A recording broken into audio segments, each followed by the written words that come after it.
learn from it. Dr. Dennis Kimbrough said, if you're the smartest one in your group, you need to get a new group.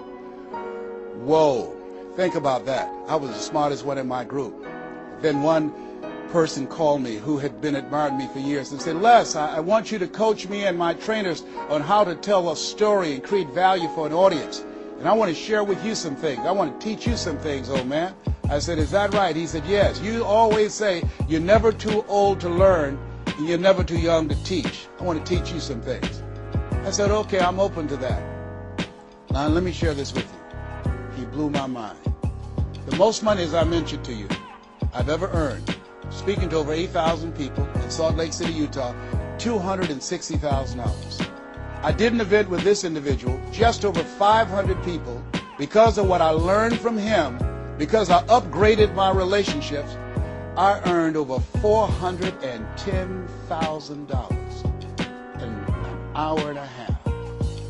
I was excited, but I was also depressed, because I've been speaking for 28 years, and I started thinking about all the money that I left on the table, all the hotels and plane rides, all of the audiences I spoke to, all of the money that I missed out on because I didn't know that I didn't know, and I thought I knew.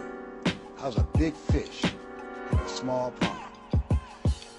I can't tell you, if you don't get anything else, you have to look at your relationships and you've got to ask yourself the question, what is this relationship doing to me? And I mean in every area of your life. When the doctor looked at me and said, you have cancer. Cancer is the most feared word in 7 different languages. One of the first things I had to do, I found out who had cancer at some point in time or was living with cancer and conquered it. I surrounded myself with people who had done what I wanted to do, who were winning at the game. See, it's very important, every area of your life. If you want to improve your health, start hanging around healthy people. They did a 30-year study and said that the reason that most people are obese, it's a mind virus. Listen to what they said. A mind virus is communicated mind to mind. That if you have a friend that's fat or you marry somebody that's obese, you have a 41% to up to 161% of becoming obese yourself. Even if they live in another state. Whoa, why? Because birds of a feather flock together. Never forget, a high school teacher, Mr. Leroy Washington, said, Mr. Brown, if you run around with 9 broke people, I guarantee you, you'll become number 10. Whoa. Think about that. Part of your mindset development, not only listening, not only reading, but you have got to look at your relationships, upgrade your relationships, and continue to evaluate them and make sure they're an asset to you and not a liability. My son John Leslie is a motivational speaker. He has a saying, who should you count on and who should you count out? See, there's some relationships that can start out real positive, and then sometimes we outgrow people. Has that ever happened to you? Have you ever outgrown someone? Somebody you used to be close to, used to be your bosom buddy, and then you haven't been together for a time, and then when you get together, you have absolutely nothing in common.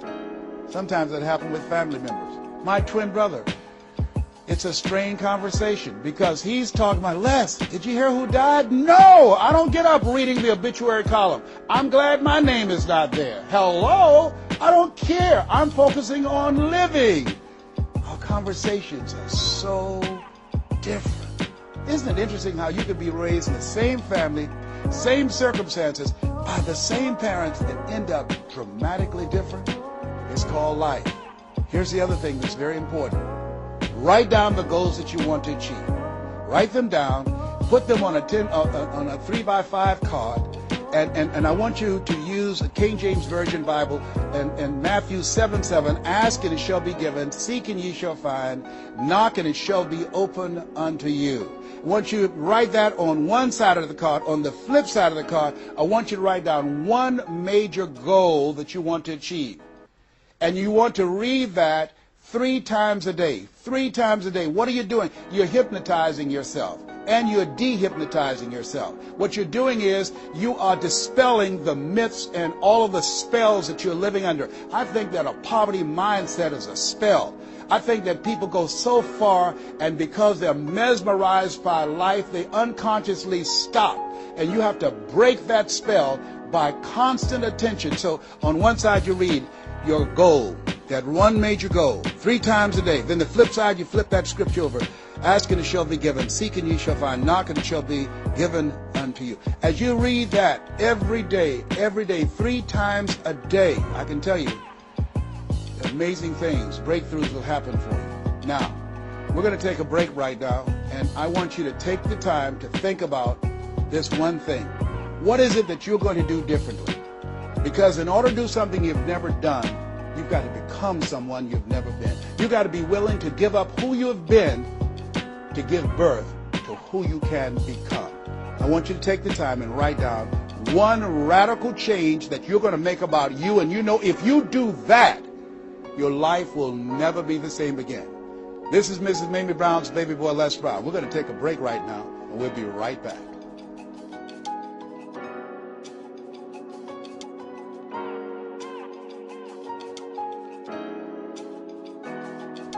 Hello, this is Les Brown, Mrs. Mamie Brown's baby boy. I hope you took some time to really go within, because, see, no one knows you like you. You know what it is that you need to work on. I mean, one of my main issues that I had to dramatically change about myself was I had to develop courage. I used to go see people do things. I saw speakers on stage. My heart would say, I can do that. But I didn't have the courage to stand up for myself. For 14 years, I procrastinated.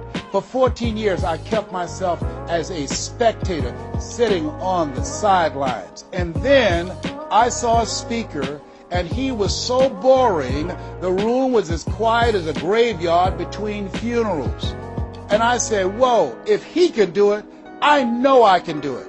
And because I saw what he did, and his brother-in-law was sitting next to me, and he said, you ought to be that boring and earn the kind of money he earned. I said, how much did they pay? He said, $5,000. I said, $5,000? He's only been talking for about 45 minutes or an hour. He says, that's how much they make. Now, I wasn't earning $5,000 a month. I said, wait a minute.